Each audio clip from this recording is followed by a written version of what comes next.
Hey, everybody. How are you? I'm glad you were able to join us today. We're broadcasting live here on Facebook live stream. I have a partner with me who I'll introduce in a minute, but I just wanted to give you a kind of a background of why I'm doing this. To say I'm a watch lover is an understatement. I know there's a lot of people out there that feel the same way that I do. I started this, I wanted to do this because I do a number of different types of shows that relate to my business, and I wanted to do something that was fun, that related to my hobby. And it's not a group, there's no restrictions, there's no requirements. It's just here to provide information and along the way, provide a watch here and there that might also be for sale if someone might be interested. It's not something that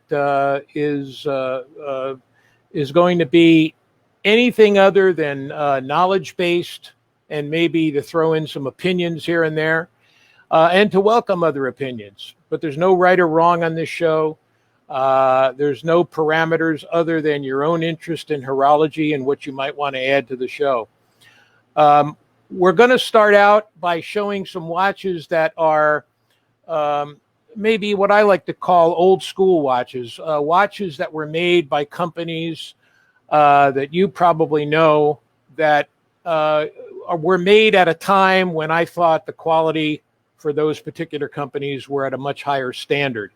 And I'll reference that throughout the show.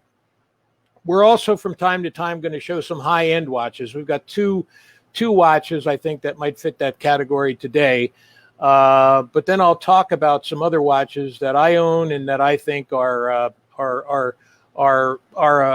step ladder, a progression, if you will, that led me to collect certain watches and move on up the ladder to where I am today. And I'm not meant to be the be-all and end-all of watches. I don't profess to have all the knowledge that a lot of people have. In fact, I might put a quick plug in. If you want to watch, no pun intended, a guy who really knows everything there is to know about watches and learn about high-end watches and maybe even some watches you've never heard of before, there's a guy on YouTube who works for a company called Watchbox, and his name is Tim Mosso, M-O-S-S-O. You can just Google Tim Mosso on YouTube. And he has a show every Sunday morning where he'll go through about 20 to 25 watches. And I mean high-end watches, anything from probably once in a while you'll get a few that are under $5,000, but most of them are in the range of $15,000 to $25,000 to $50,000.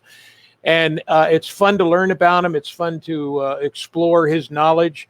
And regardless of the price of the watch, he really provides you with a lot of knowledge, so you'll be able to learn about the inner workings of a watch, and about a lot of different designs that are coming out, and what's going on in Basel world, and everything from soup to nuts. So anyway, having said that, I want to just introduce a good friend of mine who helps me with my shows. He does all the background stuff, all the video stuff. And he's somebody that is very knowledgeable in this area, and I want to make him available to you because you may decide at some point that his value is something that you might want to take advantage of. His name is Rick Moscoso, and Rick, why don't you come on in? There's my partner, Rick. He runs the show. I just talk.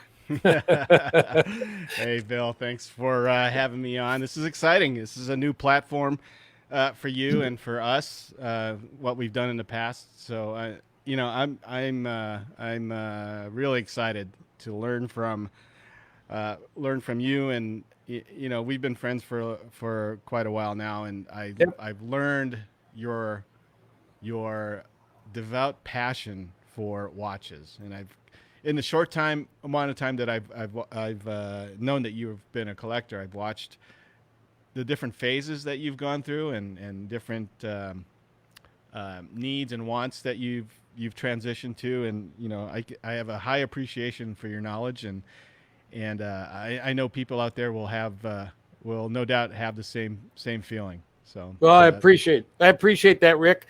But keep your eye on the ball, everybody. We're really here not so much to, you know, listen to a professor talk about watches, because again, there's so many people much more knowledgeable than me, but just really to get into the passion of it, and the different designs, and some about what I think about watches and maybe where they're going, as opposed to everything you need to know about watches. This is not a watch show for dummies kind of book. You know, it's really just a sharing of passion.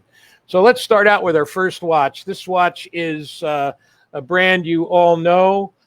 It is an Invicta, and it's an Invicta Lupa, a Grand Lupa, and this is, to me, you know, I gotta say it. This is, to me, when Invicta was Invicta. You know, they use sapphire crystals.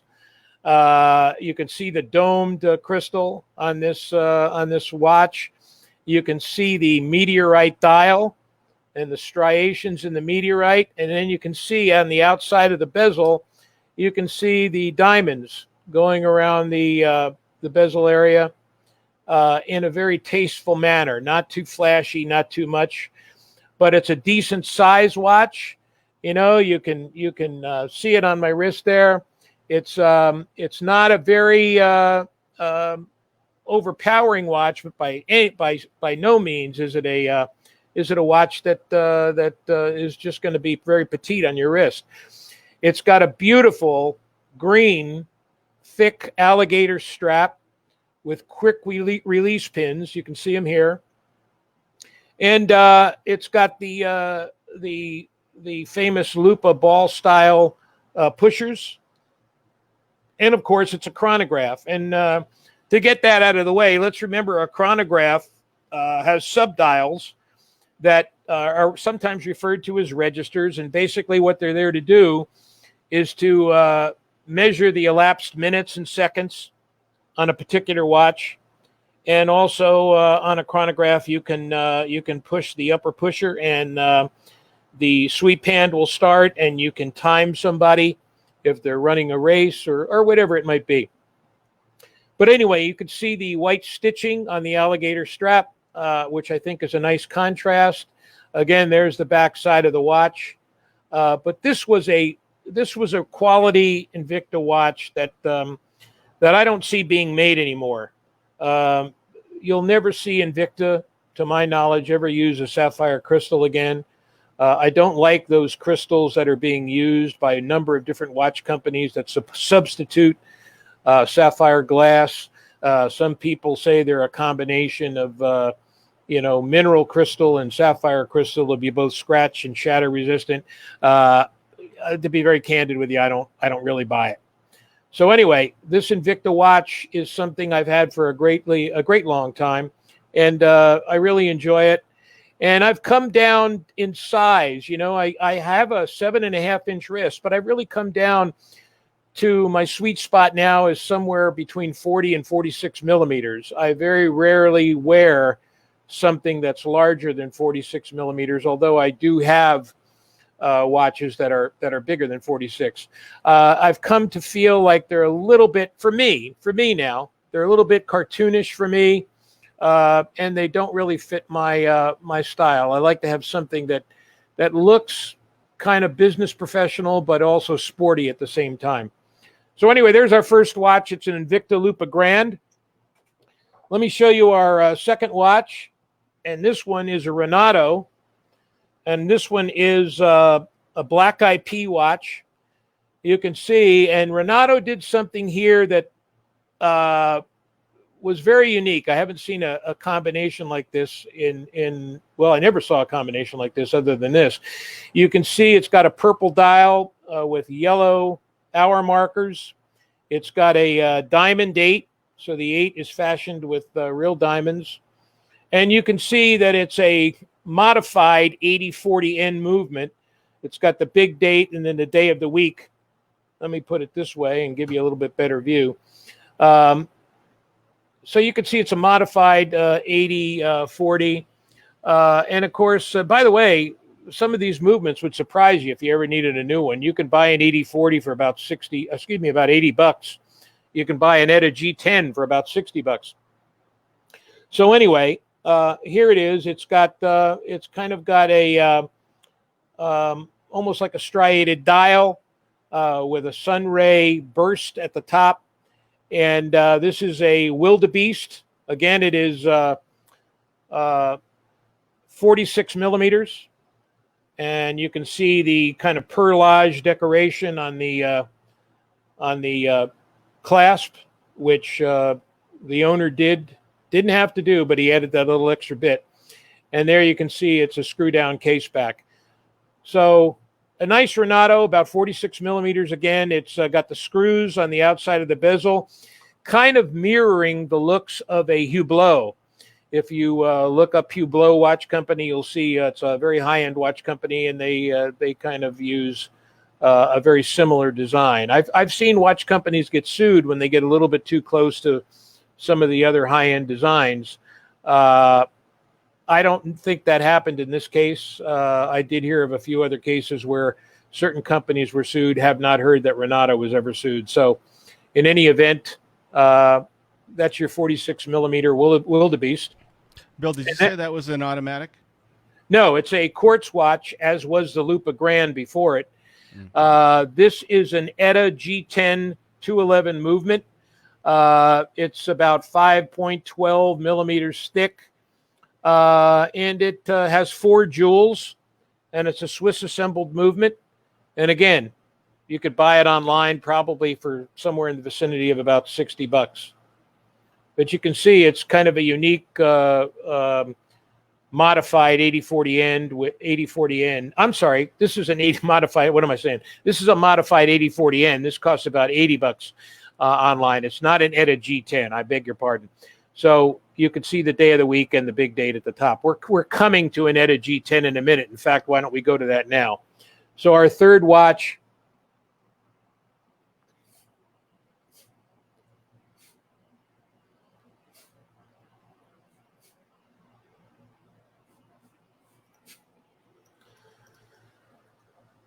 is also going to be an Invicta. It's going to be a Prowler. Now, I haven't seen a Prowler made in many years by Invicta. You can see the furnace blue bracelet with the gold center links and the bright blue dial and the tachymeter going around the outside of the bezel as opposed to the inner chapter ring inside the watch. And it's a chronograph. It has a fold-out clasp. And this is, again, a really, well, it was an Invicta when, again, they used the top-notch parts. Sapphire crystal. They also have high-polished furnished blue. All along here, you can see it.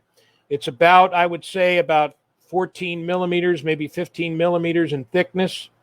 It's also got a very thick bezel, a gnarled bezel, which is easy to grip, although it doesn't turn. So, but it's easy to pick up. And there you can see the chronograph pushers and the crown. And it's a really, really great watch. It's approximately 44 millimeters, but it plays larger on the wrist. I would say it plays more like a 46 millimeter when you're wearing it.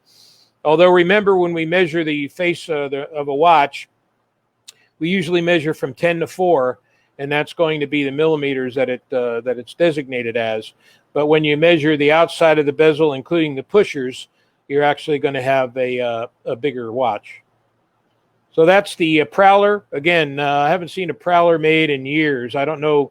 I don't follow Invicta much anymore, so I don't know if they're making them. But if they do, I certainly haven't heard of it.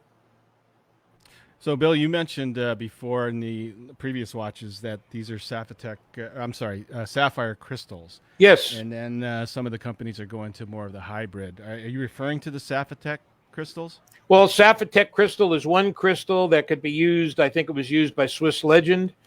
The Cristerna crystal is a modified crystal, a man-made crystal that's used by Sterling Original. And then I think there's, I'm trying to remember the name of Invicta's modified crystal. It's right on the tip of my tongue, but I can't think of it off the top of my head. But in any event, I've noticed that some of these crystals will cloud up inside. I don't know if it's just if they're not sealed appropriately, or if there's just moisture that's able to eventually get through those crystals. I don't really know. Frankly, I don't care. I like a watch with a sapphire crystal. I do have some watches with mineral crystals. I like mineral crystals and sapphire crystals. I prefer a sapphire, but of course the sapphire is usually going to be more expensive. The sapphire being a mineral crystal, having certain components to it, being that it will not scratch as easily, but it can shatter. The sapphire crystal usually will not shatter, but it can scratch if you put enough pressure on it. So some of these other crystals make claims that that's not going to occur.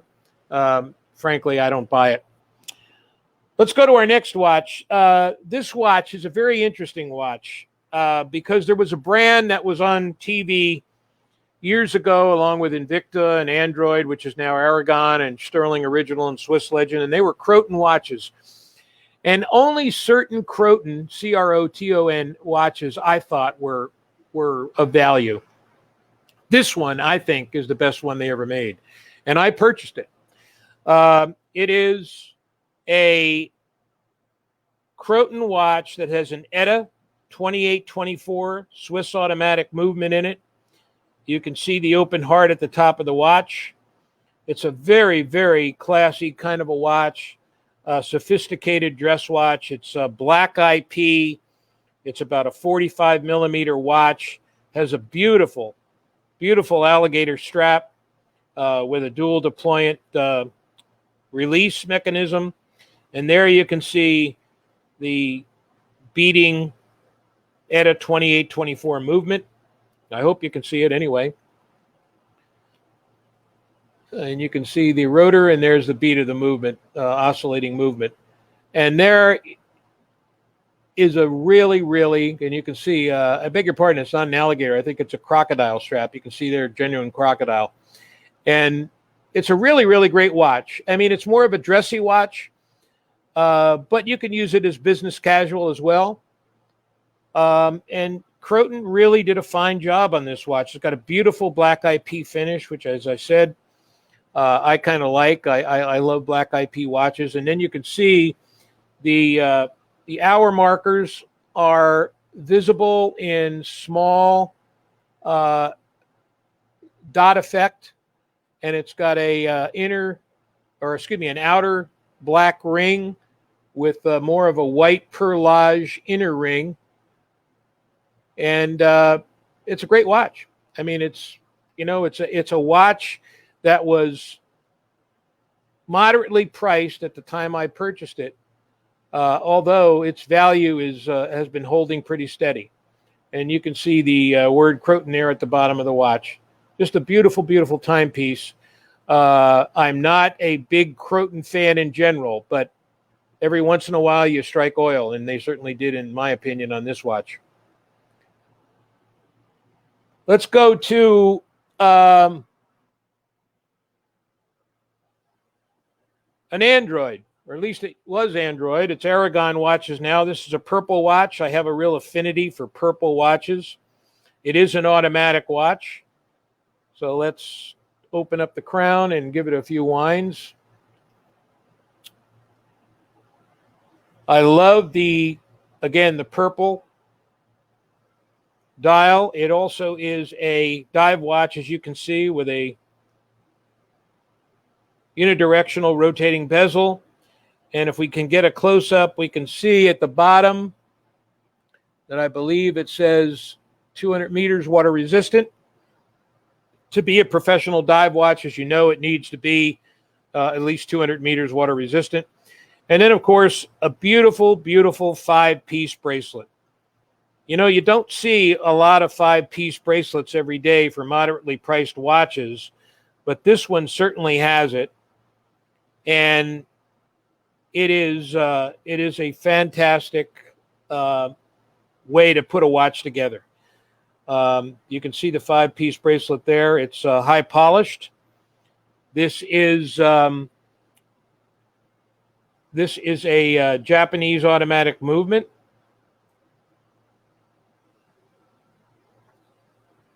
The NH35, and it's just a great timepiece.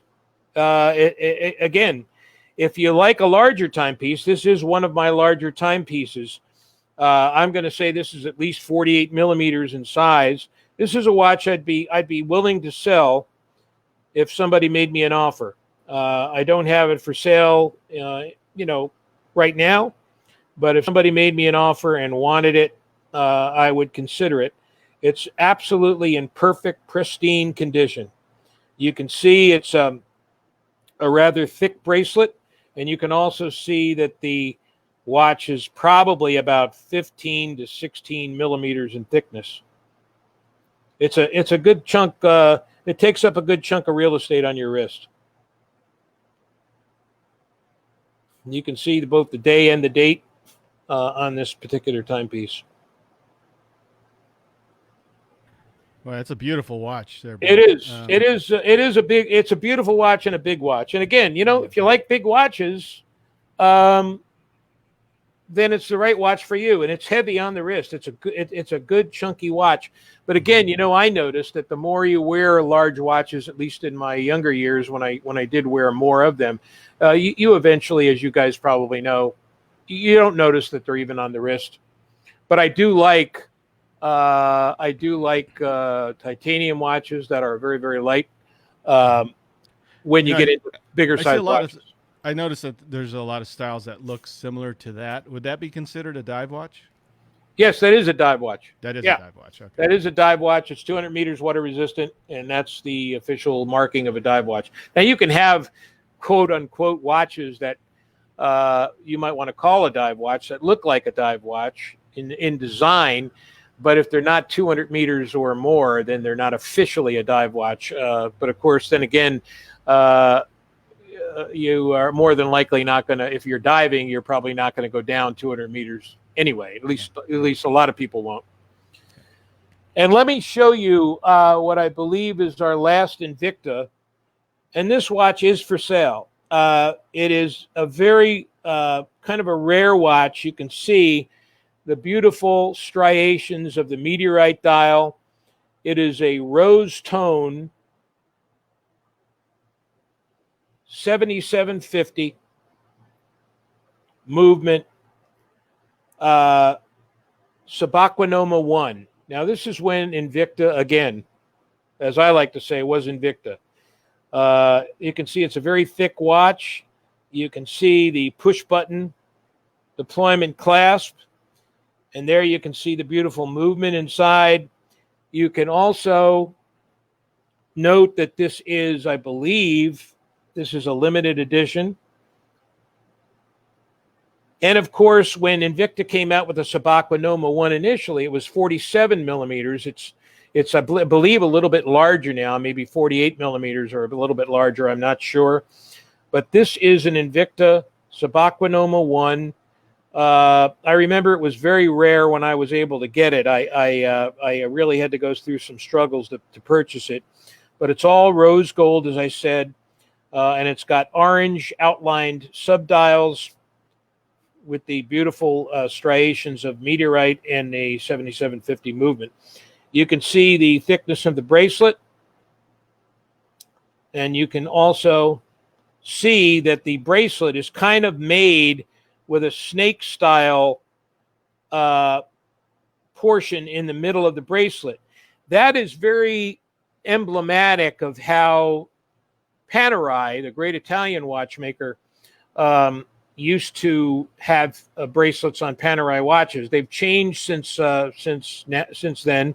In the last few years, they use a different style bracelet. But that's kind of the way the Panerai bracelets used to be. And frankly, I love it.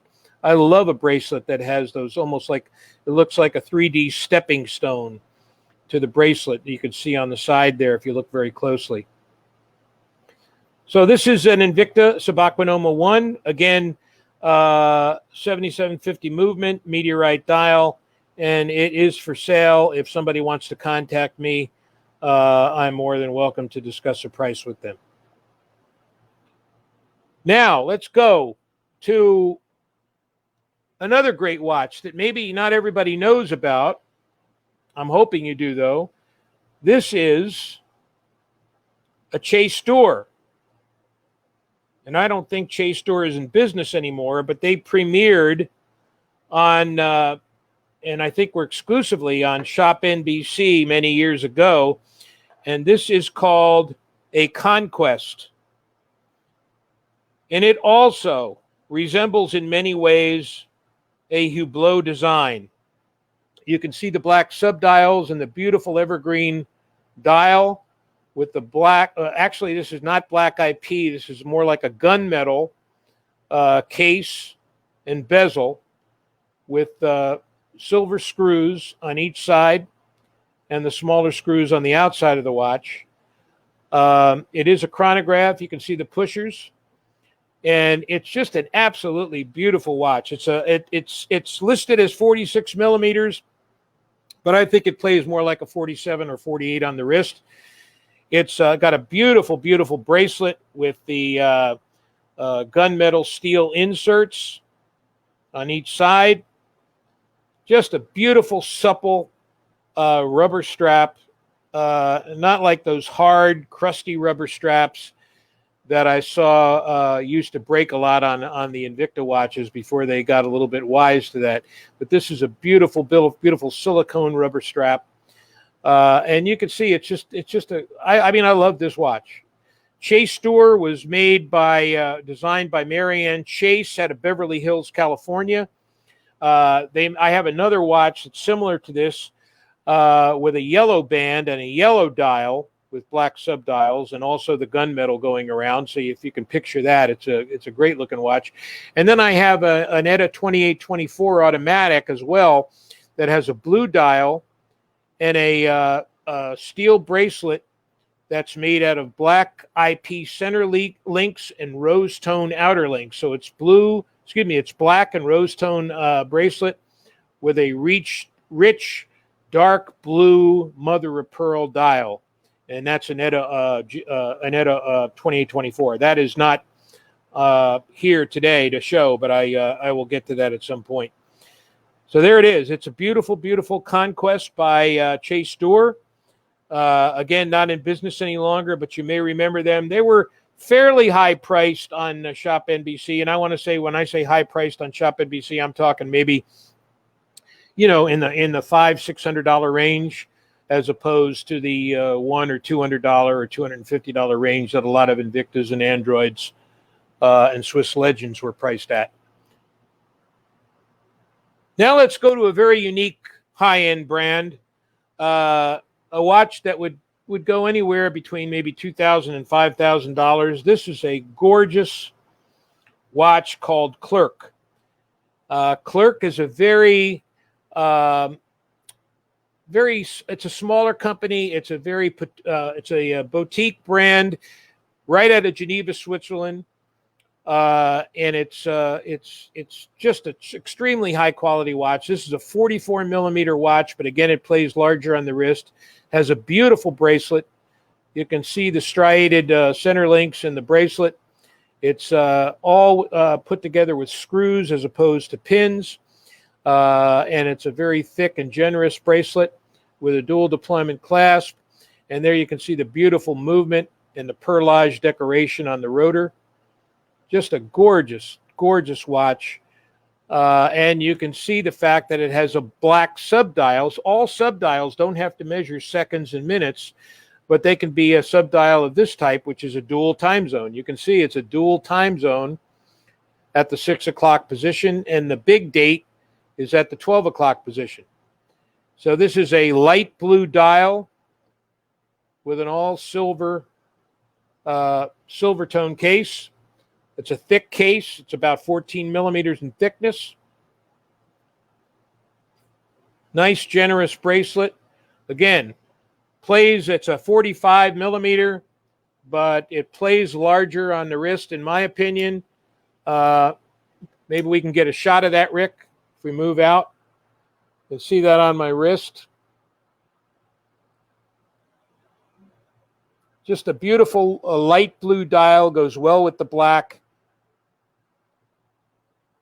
and the silver tone. So it's, again, just a gorgeous watch. It's made by Clerk, a very unique boutique brand that produces their watches out of Switzerland. It's called an Icon 8. That's ICON 8, the number 8. And it's just a fantastic watch. I love the dimensions around the bezel. It's got 1, 2, 3, 4, 5, 6, 7, 8 sides. So it's similar to a parallel in that sense. A parallel turbine generally has 8 sides to it, I think. So it's a unique shape and a unique design, which is why I love it. And it was one of my first ventures into high-end watch purchasing. You want to find a good Icon 8, go to a website called Chrono24, CHRONO 24, and you'll find a lot of new and pre-owned timepieces. And I might say a word about pre-owned timepieces because I have quite a few. I just bought a solid gold, 18-karat gold IWC pre-owned timepiece. And if you know what you're looking for and if you know where you're purchasing it from, be prepared to be able to break into some high-end watch collecting by owning some pre-owned timepieces. You don't have to start out buying brand new ones because that's going to be much more expensive. Whether it's at retail or wholesale, new watches are obviously going to be more expensive than pre-owned timepieces.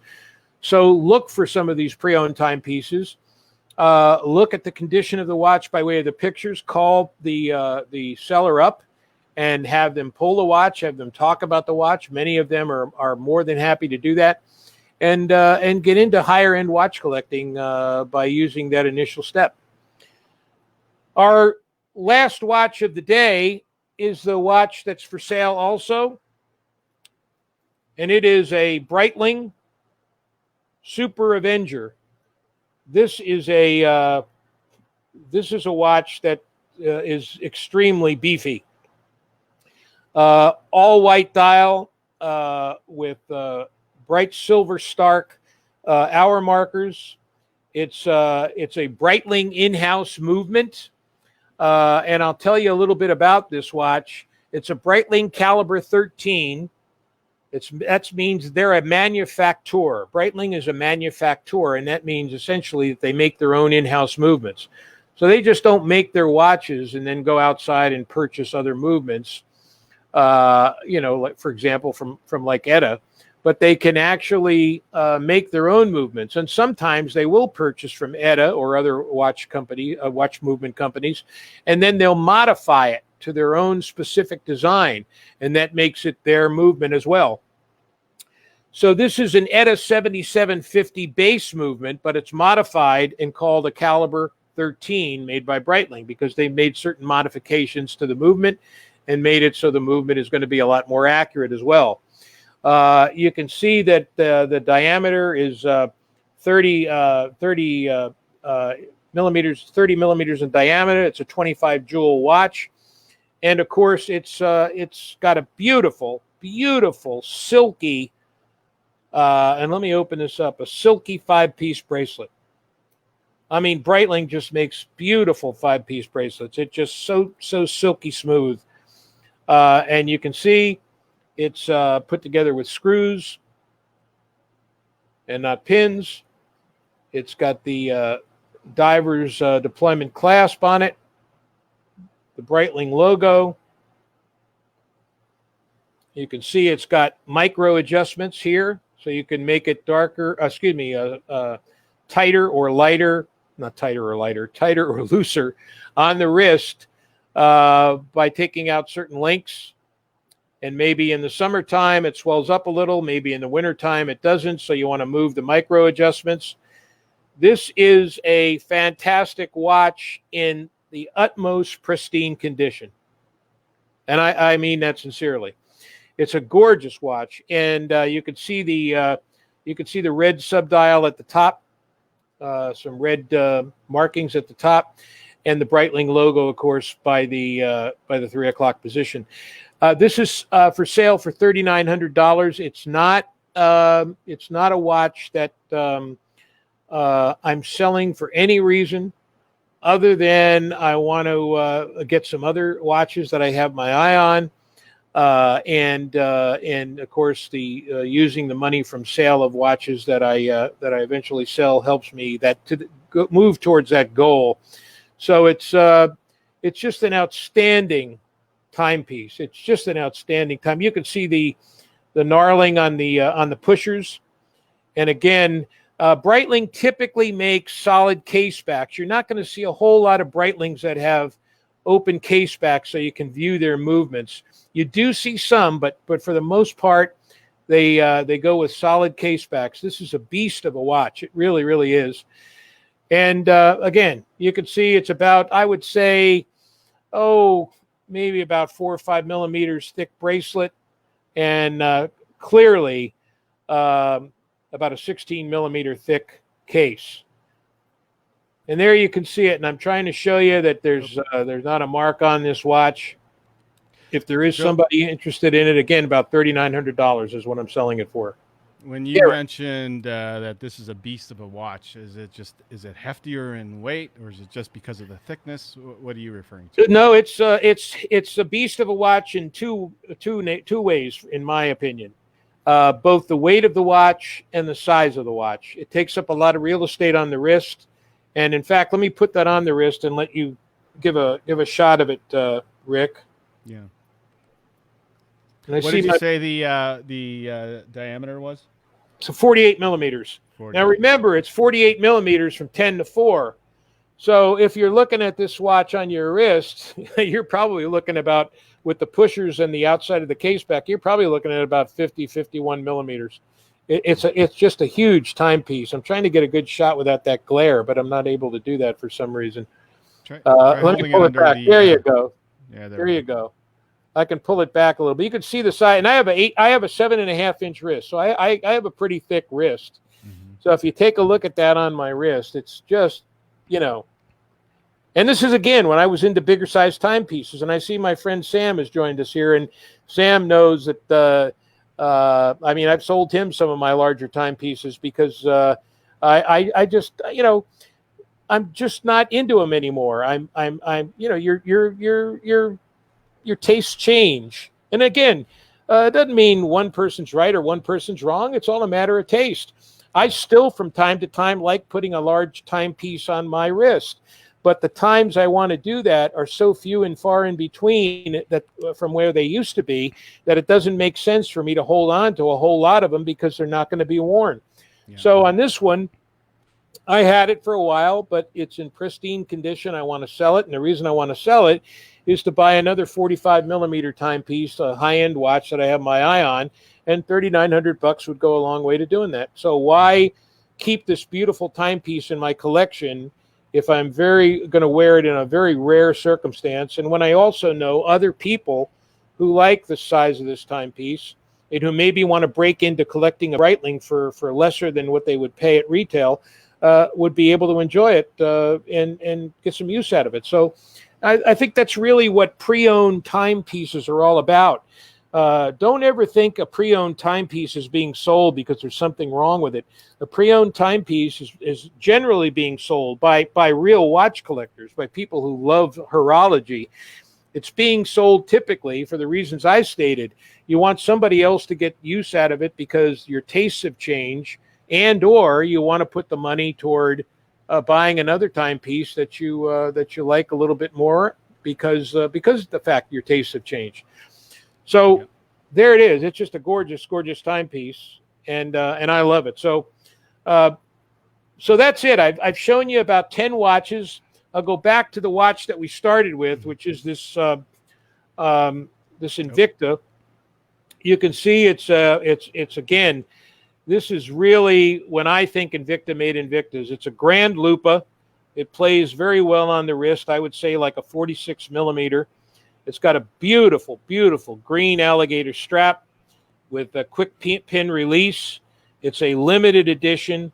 It's very tastefully done with diamonds on the outside of the bezel, not too flashy, not too gaudy, and just a gorgeous meteorite dial with beautiful lume on the hands and a red sweep hand and a chronograph. It's just a gorgeous watch. And again, to me, this is when Invicta made Invicta. Look at that dome crystal, and that dome crystal is a sapphire crystal. It's not that other stuff they're using today, which frankly, before Sam came on, I was mentioning Cristerna crystal for Sterling and a couple of other manufacturers, and I couldn't remember Invicta's. Sam would know what Invicta uses now. It's a combination mineral and sapphire crystal composite that really isn't, in my personal view, up to snuff. And again, I'm giving you my opinions. I'm not trying to insult anybody who collects watches that they really like, despite the changes made in a certain company's manufacturing techniques.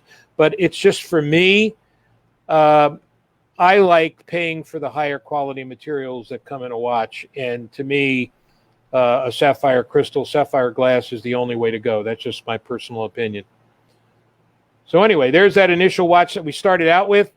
And the other watch I want to bring on real quick to show you is the Prowler that I have not seen Invicta make anymore. This is a Prowler that is in pristine condition, gold center links, furnace blue bracelet with the blue dial and the tachymeter on the outside of the bezel and the sapphire glass. Again, I just don't see Invicta making these kinds of watches anymore. And of course, I'm a little bit out of the loop, so maybe they are, and I just don't know about it. But in any event, I hope you enjoyed this. This is what I wanted to bring you. Again, it's not a group that has any requirements or restrictions. It's just a page that you can choose to like if you want to, and it professes to bring you some up-to-date material on high-end watches, some viewing of older watches that you're probably more familiar with, like Android and Invicta and Swiss Legend, that now are not made anymore. And then thirdly, to interject a watch here and there that might be for sale, like the Breitling. The other watch I had for sale is this 47 millimeter Subaqua Noma 1 with the Valjoux 7750, all rose tone. This is the original Subaqua Noma 1 when they made it at 47 millimeters, and I believe, as I said earlier, I think they're making them at 48 now or 49. But it's 47 millimeters. You put it on the wristo, it looks more like a 48 or 49, and it's got the beautiful meteorite dial, chronograph, again with the Valjoux 7750, and also the super thick watch that Subaqua Nomas are known for. This watch. Did you give a price for that, Bill, or was no, that no. make a deal? No, I purposely didn't give a price. I think I kind of know where its value is, but I always like to have people contact me and offer a price, because, and I'll be candid with you, I'm not here to deceive anybody. Somebody gives you a price, you kind of know what they're looking at. You kind of know what they're willing to spend, and that gives you an idea as to whether or not you want to make a deal or not. It prevents a lot of hassles. Yeah. And you can see, again, as I said, the beautiful snake style center links to this watch that is very, very apropos for the old style design on Panerai watches. That's the way Panerai used to make their bracelets, with the snake style, almost 3D. You can see prints in the middle of it. And this watch gave me a lot of great years of enjoyment. But again, look at it. You tell me if you can find a mark on that watch. That's what I mean. And certain people can relate to this. If I had the camera focused in a different direction, I could show you the cases here. I keep these watches in cases. They don't lay around. They're kept in a very dry place, and they're kept for eventually being sold, because I know that with over 300 watches, I only have so many I can wear in a day. And I kind of tend to focus now more on my high-end watch collection, because I really don't I don't really want to get involved too much in wearing watches that that I used to like at one time, but really just don't have the same taste or affinity for that I used to have. And that's why I put a lot of these watches up for sale, because I know there are people out there that really love them, and they should get a chance to enjoy them, because a lot of the watches I have you won't find anywhere anymore. They're not sold because they're not made anymore. Now the model may be made. For example, you may find a lot of Invicta Lupas, but you're not going to find a Lupa like I just showed you before with the Grand Lupa with the meteorite and the diamonds, because it's a limited edition. So these are the kinds of things that that people need to know. And I'm just going to show this last watch again because I know Sam is on, and I wanted to show he likes the Chase Door, and this is a Chase Door, beautiful gunmetal Chase Door chronograph with the evergreen dial and the all gunmetal case, and beautiful silicone band with the gunmetal inserts on the top of the band, and the big date. You can see the big date at the top. Just a beautiful. And as I mentioned before, I have one of these that are yellow dial, yellow strap, and all gunmetal case. And then I have a Chase Door, and this is called a Conquest, Chase Door Conquest. I have a Conquest that is all rose gold bracelet with black center links and a beautiful blue mother of pearl dial, and that is an ETA 2824, and that's in my collection as well. So again, I hope everybody enjoyed this. We've been on for about 35 minutes. I didn't want to make the initial show too long. I kind of wanted to give everybody a taste of what I'm into and what I hope to provide. Basically, a few sales here and there if people are interested, and also just some watch talk as people become more familiar with the show. I noticed there was a lot of talk online the other day, which I contributed to in a very small way for Sam's group, and Sam was talking about Grail watches, and I kind of wanted to mention that very briefly. To me, when you think about something like that, it's a very subjective thing. If you want to try to make it more objective, I think what you have to do is look outside the scope of a particular watch brand. In other words, what might be a Grail watch to an Invicta lover or an Android lover, because there's not many of them made, or it's got a specific kind of a dial, might not be a Grail watch to a watch collector who is looking at the whole array of watch manufacturers out there. So the way I typically look at it, and again, I don't use that word very often, but if I look at it from an objective standpoint, I look at a watch that is rare, that is sought after because it's hard to find, and that is very much in demand. I think those two characteristics really go to what a Grail watch is. And a lot of these watches that are rare and in demand typically are high-end watches that watch collectors look at and say, gee, I got to get that. And why are they in demand? Because not many people can afford them.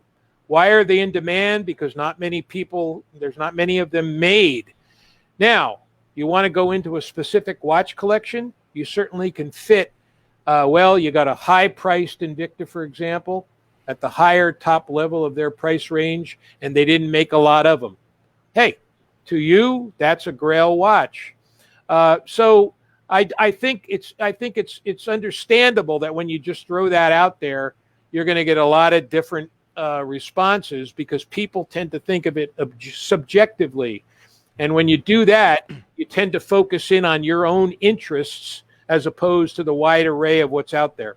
Yeah, I could be wrong. Maybe I'm making assumptions, but that's just my 2 cents.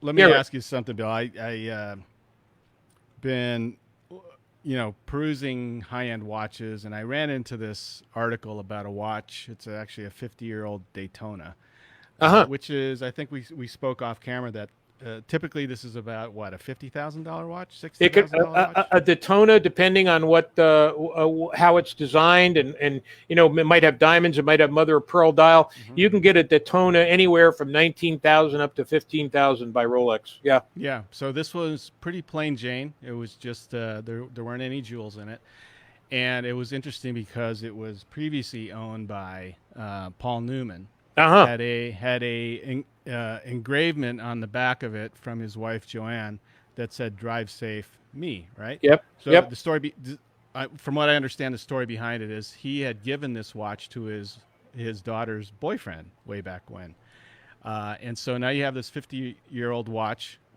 who that went to auction. The opening bid for that watch was over $1 million, and ultimately ended up going to some collector for about 16 million US. Right. Right. So that type of watch, obviously, it seems like it would fit into the Grail watch type of category. Correct. Well, let's look at the characteristics that we use to think about objectively. First of all, that watch is probably a 20. I'm going to say, let's be conservative and say, let's say he bought it for 25,000. Most of the value of that watch is Paul Newman. So if you're paying in the millions, you're paying from 25 grand for the watch up to that price because it's Paul Newman's watch. Why does that make it a quote unquote Grail watch, if that's what you want to call it? Because it's in demand. There's not a whole lot of Paul Newman owned watches that are being offered for sale, let alone one that's engraved personally by his wife. So again, it's in demand and it's rare. So it wouldn't matter what brand it is, really, if that kind of if those characteristics are attached to it. Now, when you get to higher end watches, do you have a more likelihood that those characteristics are going to be attached to the watch? Probably, because they're going to be owned by people who can afford them. And that makes it rare right there, because not many people are able to afford a watch of that type the way people who make that kind of money can, like a movie star. So it's going to be a real rare find, let's put it that way.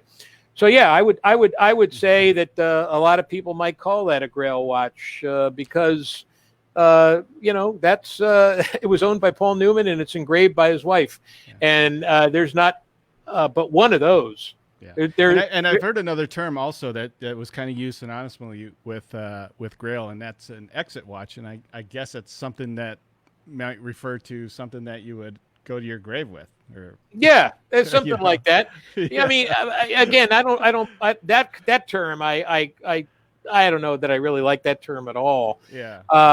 But if you said, hey, do I have a Grail watch? I probably wouldn't think too much about it, except to say I have probably about 50 high-end watches that I would never sell, and that took me a long time to obtain. But are they rare?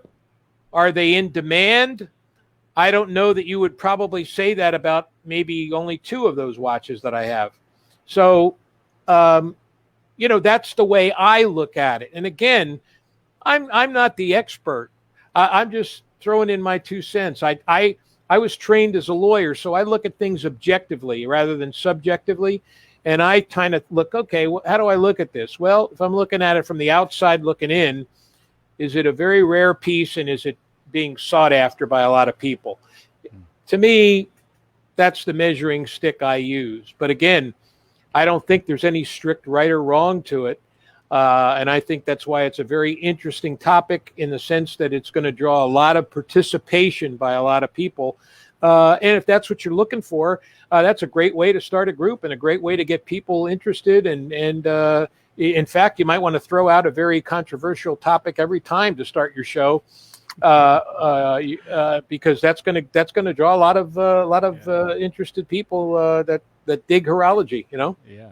Well, if you folks, if those of you watching this or watching the replay, if you want to continue the conversation about Grail watches, go ahead and drop a comment in the whether you're watching from Facebook or YouTube. Go ahead and drop a comment, and I'm sure Bill can either clarify or continue the conversation with you. Yeah. Well, I want to also wish my good friend Sam all the best in his show. He's got a really cool personality. That's what it takes. He's really lively and really throws in some funny stuff to get you chuckling and interested. And so I'm sure he'll do fine because he's got a nice group of individuals who follow him and who he follows. And so I think that's wonderful. I love anybody and give my blessing to anybody who is into horology and who wants to promote the fun and camaraderie of watch collecting. So, so having said all of that, Rick, we'll look forward to our next show. We'll post it. Hey, I'm gonna put up. I don't know if people know how to get a hold of you, Bill, if they want to make an offer on the watch. I'm just gonna put this information up there for you. There'll also be one in the post if you missed the video. So just want to make sure that you have this info if you wanted to make an offer on the other watch that Bill had for sale, the Subaqua Noma 1. Subaqua Noma 1 is for sale. Again, it's a Subaqua Noma 1 with a value 7750. It's a rose gold 47 millimeter with a meteorite dial. And then the Breitling is for sale for $3,900, and that is a 48 millimeter Super Avenger with a Breitling 13 caliber movement in it. And so that's for sale. Now, I have a lot of other watches that I'd be willing to sell. I just haven't put them all up because I didn't really want this show to be strictly a watch sales show. You know, I wanted to invite people in and have some participation and have some fun. And I thought at the same time I would throw in a watch or two that are for sale to let people know that they can contact me and maybe discuss watch sales on a more personal level, or respond to the ones I show for sale online here. And I put up two for sale today, and we'll go from there. So Rick and I we're planning on doing this bi-monthly, but we'll announce dates because with all the other stuff that's going on, we never really know exactly. We can't get it exactly on a 2-week schedule. Rick's busy with his video stuff. By the way, if you ever need Rick for videos or any kind of a production, this guy is the whiz kid. His name is Rick Moscoso. He does my Bottled Business Sense legal show with me that we do twice a month. And so we started this. And we're actually thinking about doing one because I've read extensively on this and I think I have most of the answers. We're actually thinking about doing a show on the Kennedy assassination, John Kennedy, that might be coming out in the near future. A lot of people who aren't as old as me probably don't have a whole lot of interest in that, but I remember it vividly. And when you hear the facts of it, it's shocking. It is extremely shocking. But anyway, that's for the future.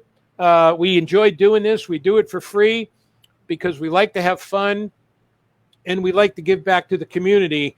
And as a lawyer who's near retirement, I like to give back to the community and provide free information to people who otherwise might not take advantage of it. And I've been doing some free legal work for certain people during COVID-19 to try to provide them with some help because I know that a lot of people are out of work. So we thought we'd do this for fun and try to reach a select group of people that are really interested in horology and who really love to collect watches. So remember, I always tell Rick, when you're depressed or you're bummed out about something, go buy a watch. It always puts you in a good mood because you can get the time off your cell phone, right? But to me, a watch is a piece of jewelry. You don't see me wearing any jewelry, right? Okay, so my watch is my jewelry, and it speaks a little bit to my personality and what I enjoy. So my watch is a timepiece and it's a piece of jewelry, and that's the way I look at it. I don't ever look at my watch for the time. I use my timepiece, and other than my wedding ring, which I'm not wearing today, I typically do wear that, I will admit. Else I get into big trouble if I take that off. So anyway, we look forward to seeing you next time. You're always free to contact me at fbwatchforum@gmail.com. And God bless, and go buy a watch. And let's talk about it next time on the show. All right. We'll see you, everyone. Okay, guys, take care. Bye bye.